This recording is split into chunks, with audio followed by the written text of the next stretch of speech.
I call and I say, hey, I want to go out to California, Las Vegas. And she's like, okay, I got something for you. And they put it together for me. I love it. They keep me busy. They keep me going where I want to go at. I've seen the world. It's a whole lot of things I hadn't seen before that I wanted to do. And I'm just thankful that I'm able to do everything that I want to do. Welcome to Six Figure Trucker, the podcast where we share advice on how to be successful in trucking and have fun while doing so. We'll share stories, news, and advice on how to earn six figures in trucking, and we'll speak to guys and gals that are already doing so. Let's get to the show. Welcome to the Six Figure Trucker, brought to you by Norton Transport. And joining us tonight here on the Six Figure Trucker, again brought to you by Norton Transport, is Deanna Kearney. Now, Deanna has been driving with Norton Transport for some time, and she's one of our, I guess you would say, most popular drivers, very favored. Absolutely. I put out the plea to dispatchers here in the building, said we wanted to include in the fold. I mean, we talked to several guys, but, in our last episode, we talked to a female driver, and we wanted to talk to some more, and Deanna's name kept popping up. I said, I need to get in touch with Deanna, and here she is. Okay. Here she is with us tonight. Deanna, how are you? I'm good. Now, where are you now, and are you on the road with your headset? Yes, I am, and I'm in Alabama right now. I'm about to go to the stadium and hang out for a little while. To the stadium? Which stadium? Alabama, the football team. The Alabama football team. I've never seen it. So I'm gonna go and hang out down here and check out Alabama. Oh, you mean like Roll Tide? Yes. Are you an Alabama fan? No, I'm not, but I know they win a lot of football games. So you just happen to be in the area, so you're going to take in some scenery while you're out there. Right. Yep. Take in some scenery and enjoy myself, get some good food. I'll tell you a great place. Now, I myself, not to talk about myself, but I went to the University of Georgia, but a great place in Tuscaloosa is Dreamland Barbecue. Dreamland Barbecue, if you've ever been there. Okay. Now, where were you coming from on your way through Alabama? So I picked up in Alabama, actually. Okay. And then I'm going to take a break. And then I'm going to get up and go to Chesapeake, Virginia. That's your next stop? And that's going to be that's where I'm going to drop off in Chesapeake, Virginia. So it's allowing me time to go home, which I love it, to go home and see my family before I, get another load out of there. So I'm going to spend some time with my family down in Virginia, Chesapeake, Virginia Beach, that area. Oh, yeah, that's a pretty area. So that's where your family is? That's where my family is. That's where I'm from. Your whole family is still there? My whole family is still there. How many people are in Deanna's family? Right now, the ones that I claim. That's too funny. Probably one. That's the one I'm gonna be claiming. I got you. Now, where does Deanna? Where did you fall in the birth order within your family? Where did I fall in the birth order? Okay, believe it or not, I have 6 brothers, and I'm the only girl. Wow. So it's 3 over me. One is deceased, and then the others are under me. I got and you. It's not good being the only girl. So you're kind of in the middle and the only girl. Yeah. Now, you get no break from the boys. I bet the boys that wanted to date you back in the day had a rough time too. I had no boyfriends. with all those brothers hanging around and protecting you there. But yes. Did that have an influence on you moving into the industry of driveway trucking and trucking in general? You know what I got into driving? I seen a whole lot of older women out here handling the truck. So I was like, they out here doing their thing. I can come out here and drive too. So that kind of influenced me to get out here and get over the road. Because at first I was a basic school bus driver. Gotcha. Yeah, you led me to my next question. Let's get a little background on Deanna here. You were a school bus driver. Tell us when you started and how long you did that. I didn't do it long because I found out about Norton, so Norton stowed me away. I did the school bus driving thing for about 3 years. And did it feel like 20 years? And then it was actually good. It was actually good. I had a excellent route, but it got me driving the big school bus. And then, so now I can drive anything with Norton. I drive it all. Now, driving a school bus, how does that translate rather, to driving everything else? I mean, what's the difference between driving a school bus? I'm assuming if you can drive it all. You already know what's the difference. We gonna know what's the difference. There's no kids on the I don't have no kids. I have no passengers. Driving with Norton, and driving over the road, you drive by yourself. It's peaceful, but the school bus allowed me to learn how to deal with the traffic, as far as driving big buses and things like that. Do you think? And I enjoyed it. I really enjoyed it. Do you think driving a school bus gave you a greater appreciation for the safety component since you had those children on there? Absolutely. Because when I'm driving Norton and picking up the school buses that I have to, I kind of think that I put myself in the mind that I have students on my bus and let me do the right thing. Right. And, coincidentally, today we had a big meeting about safety.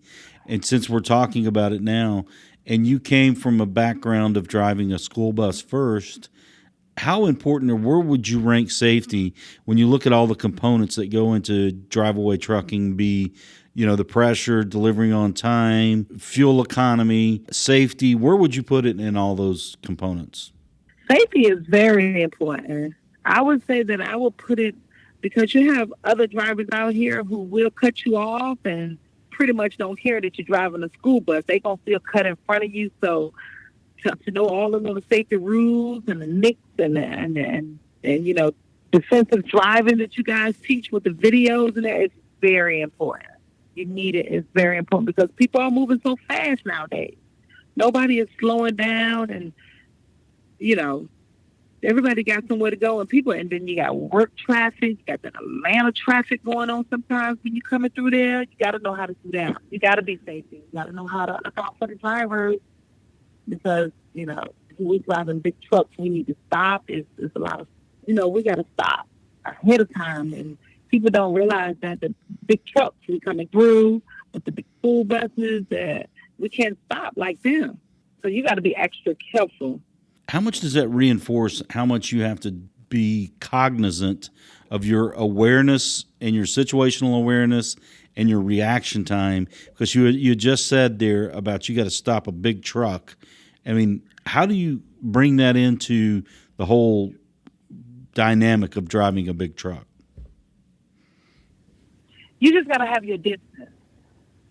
You gotta go by the rules and have your distance away from the vehicles in front of you, so that you allow yourself plenty of time to be able to stop, And that's one great thing about it. With Norton, you can pretty much, let Norton know that, hey, I'm not going to be able to deliver this unit until tomorrow, and then you're 10 hours away, so you can pretty much take your time. It's no rush, you know what I'm saying? You can pretty much make your own hours, so you don't need to be out here on the road rushing to get nowhere. And that way, Norton allows us to be able to take our time to get to our destination. Right. How important is that to you? It's very important to work with a team like Norton. I love the family vibe. I hadn't been down there in Atlanta to meet all of them, but I'm trying to get down there to meet them. It's a great family atmosphere. I feel it over the phone. I feel it in the atmosphere. Deanna Kearney, she's definitely one of the family here from a Norton Transport, 6-figure trucker. I love you guys. Hey, we love you too. We love you too, and love the laugh too. Great sounding laugh. Sounds like, are you a positive person? I mean, I'm picking up on it that you are. Yeah. So Norton allows you to be able to take your time, and they give you good routes. And I call and I say, hey, I want to go out to California, Las Vegas, and she's like, okay, I got something for you. And they put it together for me. They keep me busy. I love it. They keep me busy. They keep me going where I want to go at. I've seen the world. It's a whole lot of things I hadn't seen before that I wanted to do. And I'm just thankful that I'm able to do everything that I want to do. I know you ran a couple of my accounts. You went to Anaheim and you took the CNG, 7-tank CNG garbage trucks or refuse trucks out to Anaheim, and you came back and did another one. Tell us how that was. I think that was... So the first one was kind of, that was kind of crazy right there. So the first one we had, Norton and I, we had a whole lot of units going out there. Everybody's unit broke down but mine. It just was a little glitch in a little system or whatever, but they had to pull on over to the side and get their little unit worked on, which they got it fixed real fast. But it was just crazy because mine was the only one that made it out that group at that particular time. So I was nervous the whole time. But anyway, learning the route, put that gas in, it was very easy. You get the website and you got a map. All of it's very interesting to me. You got to have some common sense because, for the CNG, when you pick one up, you got like 200 miles before you get to another station. So you got to make sure you mount it out and get to your CNG station. And that was my first time putting the CNG in the tank, which was good. I love that too. I mean, I really feel like a trucker out here. You're master of the road. Talk a little bit more. Okay. Talk a little bit more about the CNG experience, because actually I had mapped that out, did a little research of where the stations were along I-40 West there. Talk a little bit about how is it different from your traditional or conventional diesel truck driving? Yeah. So the diesel things, you can get your diesel anywhere. CNG you can't get anywhere. So you really have to stay on your map. You really have to stay on your P's and Q's because you really have to know, like some of the CNG places, maybe they're not 24 hours. So you really have to know which ones is 24 hours. You have to call ahead to make sure they're open. Some of them have a code. So you got to get in contact with that person, making sure that person answers his phone so you can get the code to get in the gate to get your CNG. But pretty much the CNG is much cheaper than the diesel. That's where I was going. I like that unit. You can make your money. You almost can make all of your money going with the CNG because some of it is like $1.74. And then you can fill your little tank up for little of nothing. I was involved with that account and we did some research on it. Obviously, you did your research as far as everything you just kind of laid out there for us. But, is it your feeling or vibe out there that some drivers are kind of reluctant to use CNG when you look at it and you've made 2 runs out to California and like you just said, it pays off in the end? It pays off in the end, but I think the drivers, if it was some more CNG tanks to go out to California, that will be what I will be doing right now because Norton is so good about it. They pay for your flight coming back, so you don't even have to pay to get back home or wherever else it is that you want to go. So they really take care of you when you do the CNG on out to California. And then, hey, who don't want to be in California? I'll let you know if there's another one coming down the pipe there. Thank you. You bet. Thank you. Now, let's go back to Virginia Beach and the Virginia area there. Did you grow up in Virginia? We might as well say I grew up because I'm a Brooklyn girl. I was born in Brooklyn, but my mother quickly moved us out of there around when I was 7 years old. So pretty much we've been in Virginia since then. And I played basketball in high school, in River High School, the Braves, where Alonzo Mourning attended. We played the same time. He was the all-star on the boys, and I was the all-star on the girls. I got a full scholarship to Elizabeth City for my basketball skills. So Virginia, I got my name down there. So you played at the same school as Alonzo Mourning? Yeah, Alonzo Mourning. We rode on the same athletic bus. We got dropped off at the same spot to go home. Hey, that's just Alonzo. That's Zoe. We call him Zoe. Oh, yeah, I remember Zoe. He was quite the player. Now, you said you were kind of his counterpart on the girls' team. What was it like being in your high school and you guys being, I guess, for lack of a better word, the king and queen of the court? Right. It was cool. It was good. I was out there having fun, all in and So it felt good. It felt good. I still play basketball right now to this day. That's awesome. That is awesome. Now tell us about how your basketball skills and on the court led you to a scholarship. Is that right? Yeah, they led me to a scholarship with Elizabeth City State University.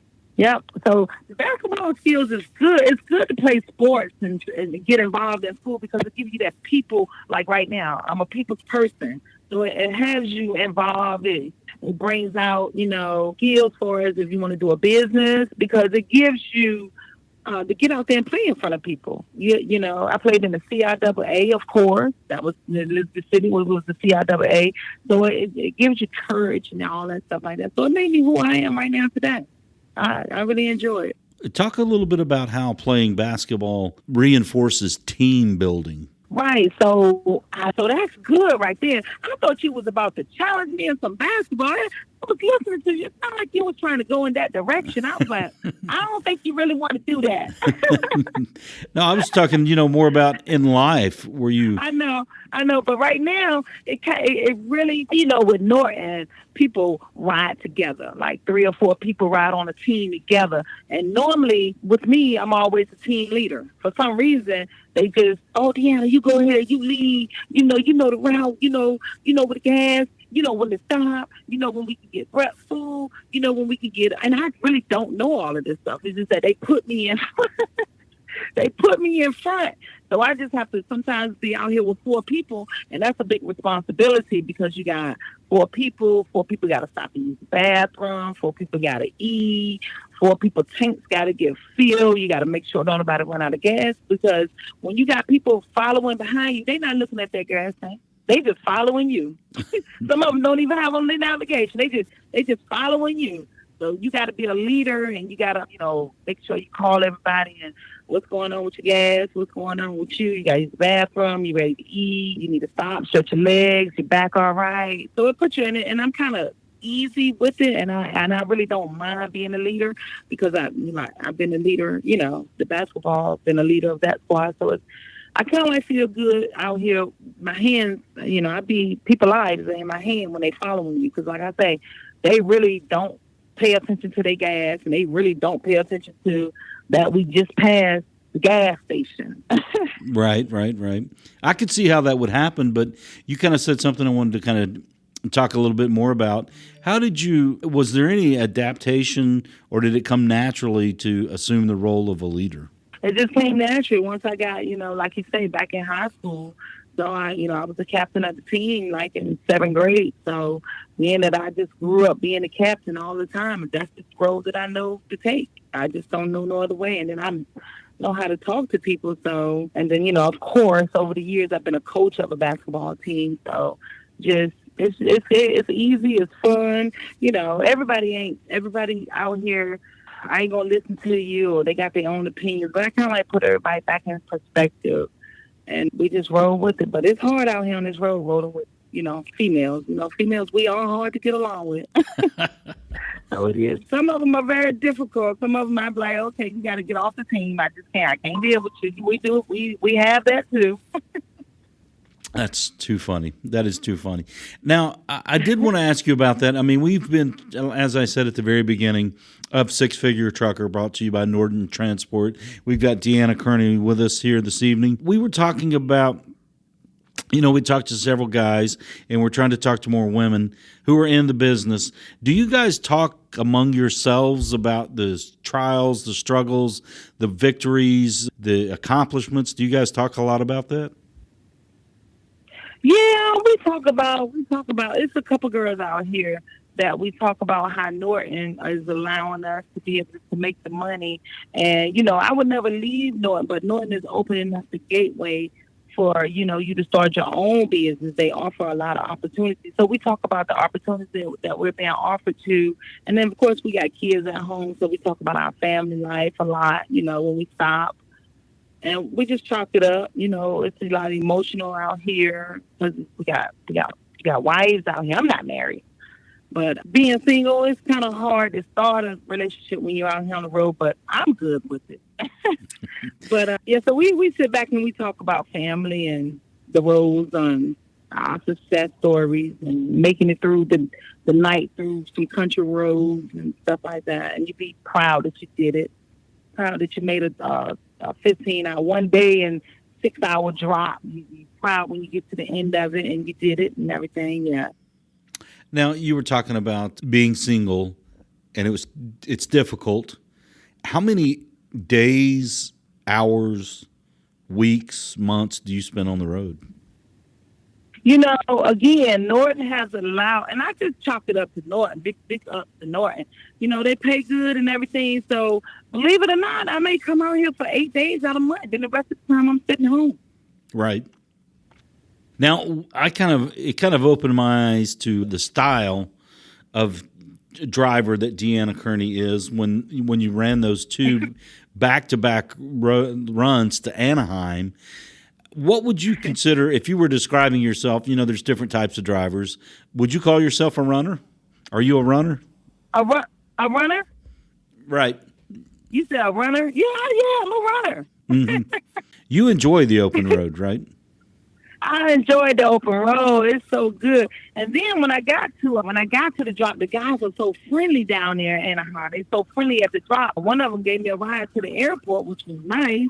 You know, I'm pulled over already. That's just an ambulance passing by. Okay. But I'm at the stadium. I just haven't got out yet. It's so pretty. But anyway, so then when I got to my flight was canceled. And it's amazing how, since my flight was canceled, they called me a cab, which I thought was to take me over to Los Angeles airport. That has never happened. So you get to experience different things. So a cab took me all the way to the other airport so that I can make my flight. I thought that was amazing. But yeah, I would call myself a runner. How rewarding is it to see that kind of kindness in total strangers? I mean, you didn't know these people. I didn't know them. I sure didn't. But my second route out there, you get to know them. They, oh, yo, you back? Hey, you back? And all this and all that. And they was like, well, we're going that way if you want to get a ride. So I was like, okay. So they gave me a ride on to the airport. Do you see that much out there in the Driveaway land? I mean, in your other deliveries that you make, your pickups, your deliveries, do you see that kind of kindness out there? Are people going the extra mile? I see the kind of kindness because now that I'll be going some of the same routes, I even know the Uber driver personally. Oh, that's and so they'll bring something for me. One of them bought me a plate of food because they knew they was coming. You get their phone number, you be like, oh, okay, I'm gonna be in town in like 5 hours. I got you, Deanna. They come on to pick you up. They bring you stuff, water. You know, they bring you. One of them stop and they'll make extra stops for you. You gotta use the bathroom before you get to the airport. I know you're tired, and they'll stop you off here, stop you off to eat, and they, wait for you and everything. So I would say you just meeting people. I know you're going to be modest on this, but I would say this kind of kindness that's been turned to you is a reflection of the kind of kindness you turn to other people. I mean, okay. Do you see it that way? Well, yeah, that's what they say. That's Yeah. what they say. Karma, you get what you put out. That's right. That's right. And I'm sitting right here on the side of the road. I done turned my dump truck off. I got a big old nice dump truck. I turned it off and I put the windows down, and boy, these mosquitoes is tearing me up. Oh my God. Oh my God, I got bugs. Oh my God, I might have to put the windows back up. Yeah, do what you got to do. You got to be comfortable out there. Now, you're going back to Virginia, and now that's going to be, let's see, what is that, 3-4 days out? Yeah, Monday. They don't open up on Saturdays and Sundays. The place open Monday, so I drop it off Monday morning. Now, will you have some quote-unquote downtime with the family? Oh, when I get to Virginia, yeah, because, I don't have to be in that, Norton is your own business, So when I get to Virginia, drop off Monday, I'm going to stay Monday night, Tuesday night, and Norton is going to get me a rental car to make it back to Atlanta on Wednesday, which I chose to come back Wednesday. And then I just drive my rental car back to Atlanta. Gotcha. Wednesday, which I don't have to drive way back if I don't want to, because they have another pickup in Virginia, which I can pick up in Virginia and take it on out somewhere. But I'm going to come on home because I have a 17-year-old that I need to spend time with because school is about to start. I got you. What are you going to do in those two nights up in Virginia? I mean, you going to chill? Virginia, since I only have one family member, And I'm sorry for cutting you off. I just know you. Because I only have one family member. I spend time with that one family member that I claim. I got you. And then I'm going to hit the beach. I'm going to hit the beach. You know, they got a Virginia beach. I'm going to hit the beach. I'm a beach person. And so I'll be hitting the beach. I heard that. I can relate to that.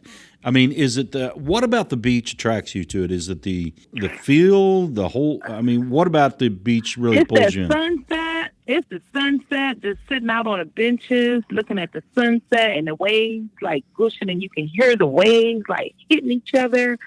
And during the daytime, it's definitely not the sun, but it's the atmosphere of everybody walking up and down the strip. Like Virginia Beach has a good strip. Like everybody walks up and down the strip and everything. But I was out in Jacksonville dumping a load off out there a couple weeks ago, and I didn't know that Jacksonville had a beautiful beach. That beach is beautiful. Mm-hmm.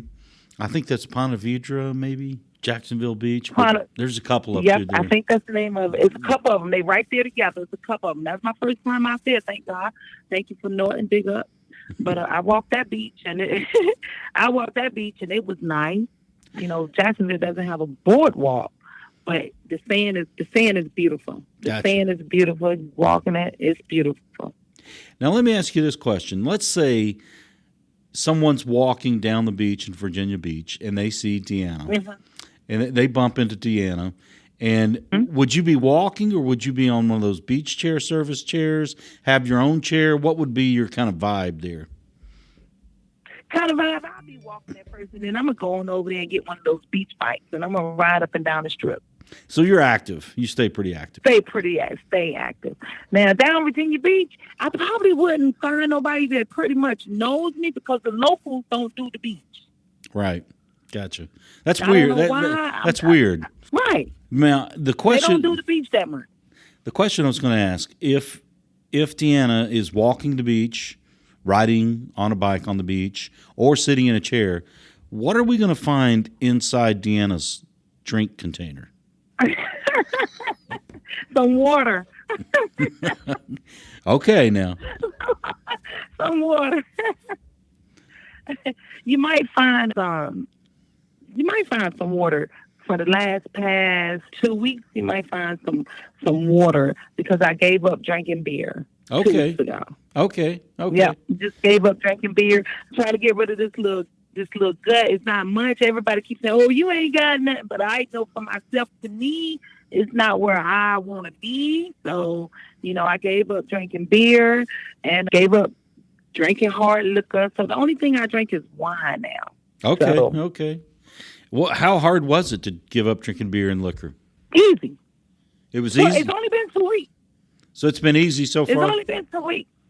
It's been easy so far. The only thing is when friends be like, "Oh, have a beer." I'm like, "No." And then they have a beer. That's the only hard thing. Then you got to hit them upside the head. Like I said, no. That's too funny. But it's been easy because when I decided to give up eating meat, it's been 10 years now. So I gave up eating meat just like that. So. Now, you said you still have a glass of wine here and there? Yeah, I'm going to have a glass of wine here and there.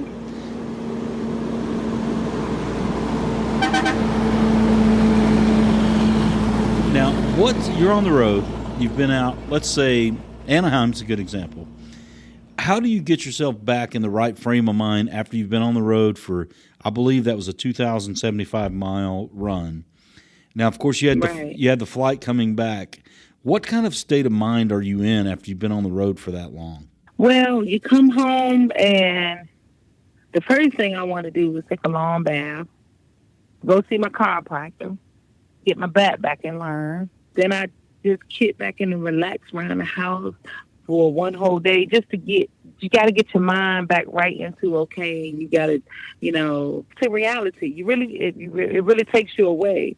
So when you get back, you say, "Oh, okay. Oh, yeah, dang. It's a salad I left in the refrigerator. It should be molded by now." So you really have to get tuned back at home life and get things situated and get back to reality. And you have to do it fast because time waits for nobody, And you have kids at the house, that 17-year-old. It's like, "Okay, Mom, now it's time to do something with me." So you definitely got to get your body right. You definitely, I tell everybody, you got to take care of your body. You got to. You got to eat your beats, get your blood running, because you're sitting for the like 7 hours that you drive, and then you take your breaks, and then you got your 10-hour break. That's fine, but you still have to get your vitamins, get your water intake. You got to get home and you got to do your stretches.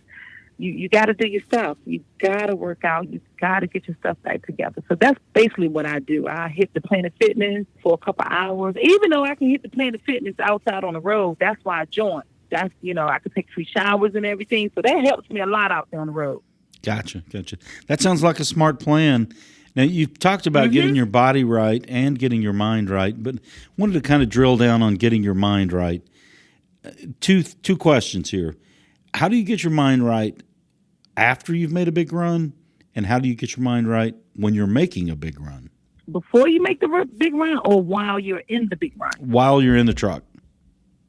While you're in the big run, first of all, you get your run. My girl Courtney chalked it up to my dispatcher, the best. But anyway, she'll call me and say, hey, I got to run out to California. So right then and there, you get yourself right. You say, okay, I'm about to make a California run. That's a day and 8 hours. Well, really a day and 13 hours, because you add more hours on because you got to stop and your truck, so 2 days. So you get your mind right into setting, like, okay, I'm about to get on this road for about 3 days. So you know your hours. So you know your hours, so you know what you're about to do. You get your sleep before you take off. You get your vitamins in your bag. You get your mental state right. You get your water. You get your most important things for the road trip, because you know you're going to be out there. You know where you're going, through Mexico and Nevada, all them states where it's very hot. And, regardless if you got AC, you still riding on a long, you know you got to ride on a long road that you're not going to see nothing for a while. So you pretty much get yourself right for that. You prepare yourself, And what I do is, while I'm on the road, there's a lot of stuff you can think about. I'm thinking about life. I'm thinking about my daughter at 17, which route she's going. Is she on the right path? And so pretty much, you get yourself right. You get your talking partner. You say, okay, I can talk to this person in the daytime and this person at night. You set yourself up for success, and then it'll be all right, and then you can make it. You talk about your partners you talk with at day and night. Yeah. How much does that help to let the miles just roll by? That help a lot. Conversation. It helps a lot when somebody else on the road and they like, oh, I'm over here. Yeah, they out there and you out there. You're not alone, even though they might be hundreds of miles from you, but you just feel as though you feel safe. You don't feel alone. It don't help when you talk to that one family member that's yawning on the phone. You're ready to stay awake and they're not helping you out. Right. You're like, okay, I got to go. You can hear them yawn. Yawning is very contagious, and you don't want to be talking to nobody that's yawning. Right. Now, let's talk about, you were talking about a lot of things you think about when you're on the road. You had mentioned your daughter. Do you think about the same type things when you're on these long road trips, or are the thoughts varying? Are they different? They vary, because you get bored of thinking about the same. Me personally, I don't like to spend too much time on one thing. I'm a runner, like you said, I'm a runner. So I'm not going to spend all day just thinking about whether or not I'm being a good parent to her and am I doing the right thing and all of that. You pretty much think about it, and then you pray about it, and then you move on to something else. That's me. Gotcha. Now, I don't want to... Yeah.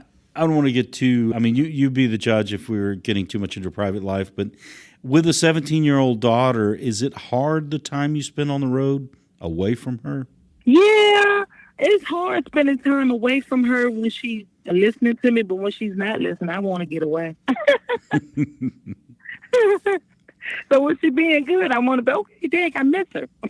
But when she being, 17-year-old, they got that mouth. They don't have no filter nowadays. Some of them just, they say whatever they want to say. She's not that fast. She's not sassy to me at all like that. But, her mouth can be a little teeny bit off. And, so out there on that road is a release. It gives me a time away from her so that I won't get in no trouble with the law. Gotcha. So I'm doing the math here. Is she a rising senior? Will be a senior next year? Well, with the COVID thing, my daughter she's very smart, and she knows the school. School is very boring to her, and she don't see the reason why people go to school. Yeah, she's one of those types because it's like, okay, I can just go out here and start. School really don't do nothing for you, but, you got to get that diploma, sweetheart. You got to get it. So she kind of like slacked off during that little COVID phase when they had to go online. So she going to have another year added on to her. Yeah. I got you. But it sounds like, from what I'm hearing, reading between the lines, that's something you've been reinforcing in her. Yeah, definitely have to, because I really understand the fact about school and how school is very important. But I can understand that, hey, the things that they're doing, the diploma is what matters. So we got to get that. We got to get that, regardless of the curriculum and what they're teaching and all that. We still got to get the diploma. Gotcha. Now, you told us about you were a school bus driver before coming on with Norton. How long have you been driving what would be considered, I guess, a big truck, including a school bus? I would say I've been driving since right after high school. Oh, wow. Yep. Because I've always worked in the mentally challenged field with the mentally challenged kids. So and back then when I started working, it was called institutions. So I've always been transporting people back and forth to their doctor's offices and to activities. So I've always been in there. Ran a couple group homes up in Silver Springs. So that's why I like taking them trips to Silver Springs, Maryland. I get to see a couple old heads that I used to live with back in Silver Springs and Capitol Heights, Maryland. But so I've always been in the transportation building along with the hands-on as working in the institutions. And then I came here and worked for a private school in Atlanta. I drove the school bus for them. So transportation has always been, and then I've always, as soon as I finished high school, I moved out of Virginia. So I'm always traveling back home to Virginia. So the road so people now, they see that I'm doing this, they're not shocked. They're like, oh, okay, yeah, that makes sense. It makes sense for the people that know you. Right, the ones that know me, because I'm always on the road. What attracts you about the road, about transportation? What is it that has that magnetic appeal to you? It's just out here, you get to vibe with yourself and get in tune with yourself and God. I listen to a lot of jazz, New Orleans jazz. You get to listen to your music, and pretty much it's good, because I have a 27-year-old, but she's straight. Actually, my 27-year-old drives for Norton also, Kia Lawrence, and it gives up to my daughter. I got her on. So, yeah, so Kia, that's my daughter. If you didn't know, she's driving also. Oh, that's great. We got two in the fold. That's fantastic. She get pretty good loads, and she loves it, because when she was young with me, we was out on the road together, driving back and forth to home. So I guess I put it in her blood. That's fantastic. I did want to ask you one question here. You said New Orleans jazz. Louis Armstrong? Who do you like? I don't know the names of people. I like Sade, even though she don't do the jazz, but her music is like that. I like, what is his name? Billy somebody. Of course, Kenny G. But I like that New Orleans stuff. I don't know nobody's name, but I know Louis do that New Orleans. But that's why I was listening to him before you called. I was like, I wonder if I can listen to my jazz and do the iPod. The Comcast. There you go. So how much do you listen to? A lot of jazz when you're on the road? Do you mix it up? I listen to a lot of jazz with no music, with no words when I'm on the road. Yeah. Gotcha. No interruptions, just you and the music. Just me and the music. Now, what kind of system do you have? Do you have it where you interface it with whatever the truck is off your phone? How do you work it? Pandora. I just hook the Pandora up, and the Pandora just plays through the speaker. Nice. That's got to make the miles fly by, too. Yeah, that makes the miles go, too, because the jazz is really nice. Gotcha. Now, we've talked a little bit about, I think, each time we do one of these conversations with a driver, of course, this is the Six-Figure Trucker, brought to you by Norton Transport. Deanna Kearney joining us on this episode. I've talked to a number of truck drivers. You guys all have the greatest stories out there. Share with us, what's the craziest thing that's happened to you since you've been out on the road? I know I've talked to a couple of other drivers just this week, and they were sharing some stories with me. They're great stories because you guys or you're right there hands on. So give us a crazy story that's happened to Deanna. And I gotta think a crazy story. Oh man, what is a crazy story? No, I can't share the craziest story. No, I can't share that one. You gotta use the bathroom. It ain't no bathroom around. I ain't gonna share that one. You got to be resourceful. You got to be resourceful. You got to do. You gotta be resourceful. Hey, when nature calls, you got to answer. There's nothing you can do.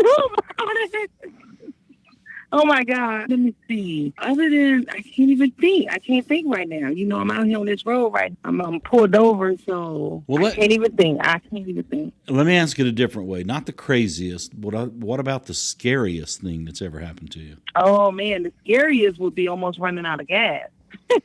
Oh. on the road, not timing it, and almost and the light come on, and you got a whole lot of miles to go to a gas station. And you back down the road by yourself. That has happened, and you just in your car, just oh my God, oh my God, oh my God. I done pulled over and just prayed. Have you ever run out of fuel? No.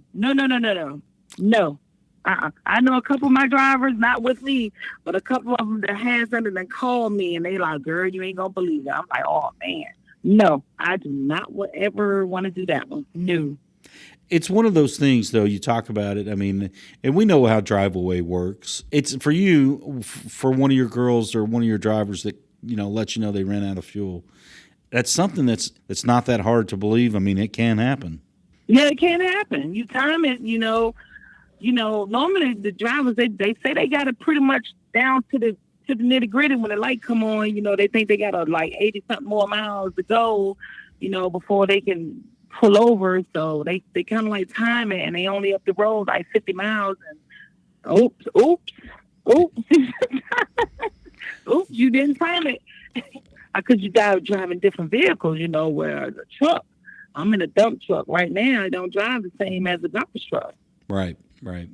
What's your rule of thumb? When do you say, I mean, obviously you got a load plan, you've got it laid out, particularly when you did that CNG route. But let's talk about more conventional fuel.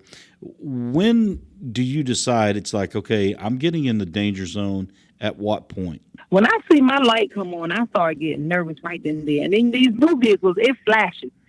Blam, blam, bloop. The red is flashing all over the dashboard. And, that's scaring me right now. It's time. In the next 10 miles, I'm stopping on the spot, getting gas right there. I'm stopping. Mm-hmm. But then sometimes you mount your little gas thing out because you can do it in your map. You can say the nearest gas station. And the nearest gas station coming on up. But 2 o'clock in the morning, you get there and they close. That has happened a lot. Gas stations be closed. That's got to be frustrating. Yeah, it's very frustrating. So now then I get back on the road, but I'm looking immediately. I don't even go with that. As soon as my light come on, I'm looking. One thing we've talked about with a number of drivers, and it's hard not to talk about life on the road, driving a truck, without talking about fuel. How are you personally managing and calling the shots when it comes to the fuel? I mean, fortunately, at least in the last month, it's coming down, but of course, it doesn't come down as fast as it goes up. But how do you manage it? When Norton gives you money as soon as you pick up your load, so you get your gas money, and you pretty much know your miles, where you're going. So it's either you gonna fill it up. If you're only going 5 hours, you know how many miles you need. So you pretty much know by the gallon how much gas you should put in. So I pretty much put that gas on in there, what I need to make it to the next spot. It's not always right, but I try to put it in there. Thanks for joining us here, Deanna Kearney. Oh, no problem. Absolutely, on the Six Figure Trucker. This is going to be keeping your mind right, getting your mind right with the Roadrunner, Deanna Kearney. This podcast is called the Six Figure Trucker, and okay. Has the trucking industry been good to you financially? 6 figure. That's exactly what you just said. 6 figures. That's the name of it. That's what I'm making. 6 figures. It's been good. Bank account looking good. I got designer clothes in my closet. How do you pull it off? I said, how do you pull it off? It's not true across the board for everyone.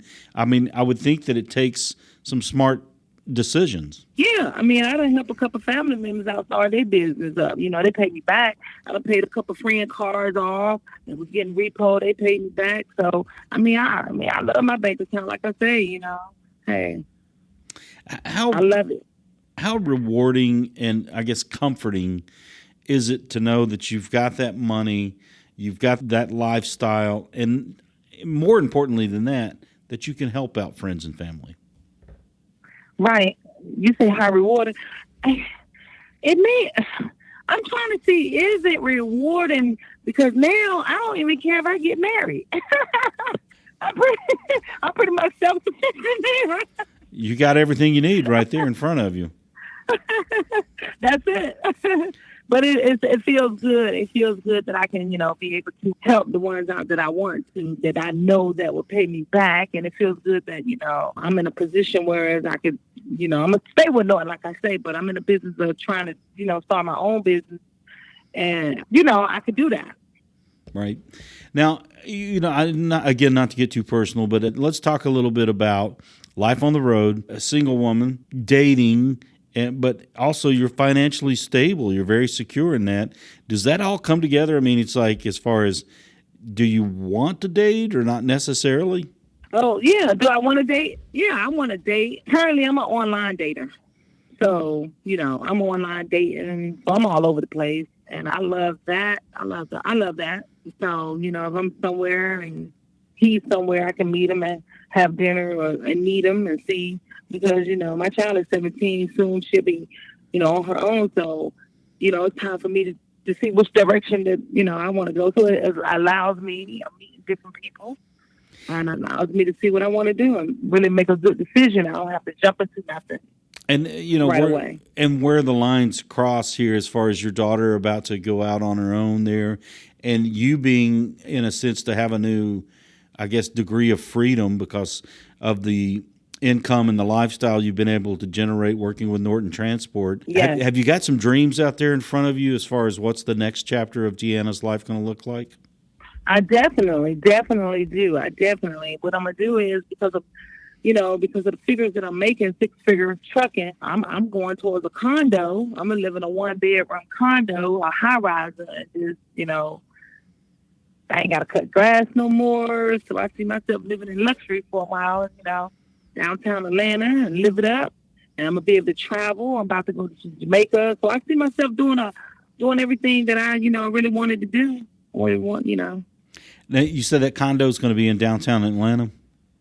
It's going to be probably in downtown Atlanta or over there off of Moreland Avenue, somewhere over there where the new condos are at. I got you. Had you given any thought to a condo on the beach? No.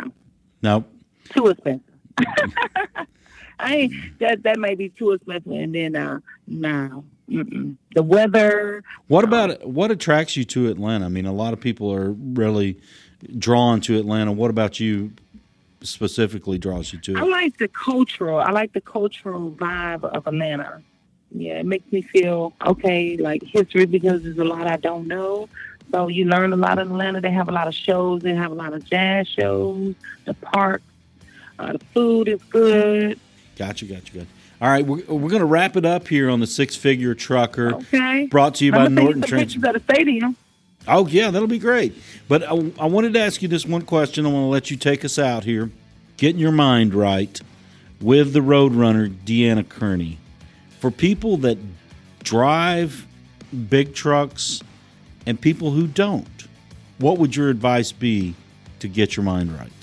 Anything to get your mind right. First of all, you got to be in tune with God. And that's, you got to have a sense of stability. You just can't be out here running around just doing whatever you want to do. You got to have a sense of some common sense to get your mind right with God, get it the right path, and just follow your dreams. And then whatever it is that your vision is, just stick to it. Stick to your vision and work it out, write it out, and go for it. That's what I did, You just said that's what you did, and you mentioned dreams. Are your dreams coming true for you? My dreams are definitely coming true, and I'm glad I'm with a great family, company. Because I've worked with other companies, but this company, I feel the family vibe, so I feel real comfortable with Norton. Well, we feel comfortable with you too, Deanna Kearney. Thank you for joining us tonight on the Six Figure Trucker, and I'm glad that the road's been kind to you and people on the road have been kind to you. And after your next run, you're going to Chesapeake, is that right? Chesapeake, Virginia. So I got to ask you this one last question. I'm sure you get asked this question all the time. Is Virginia truly for lovers? Virginia is for lovers. Definitely. It's beautiful. Virginia is very beautiful. Well, Deanna Kearney, thank you so much for joining us. And be safe out there on the road. Be careful and get your mind right. No doubt. Thank you for choosing me. All right. Have a good evening. All right. You too. Bye-bye. Six Figure Trucker is brought to you by Norton Transport. Norton Transport is a drive-away trucking company that customers can rely on. It offers excellent independent contract driving opportunities to professional, courteous, and qualified drivers that can provide the kind of service we deliver. If you're interested in learning more about Norton or just want to subscribe to the show, check out 6-figuretrucker.com. That's 6-figuretrucker.com.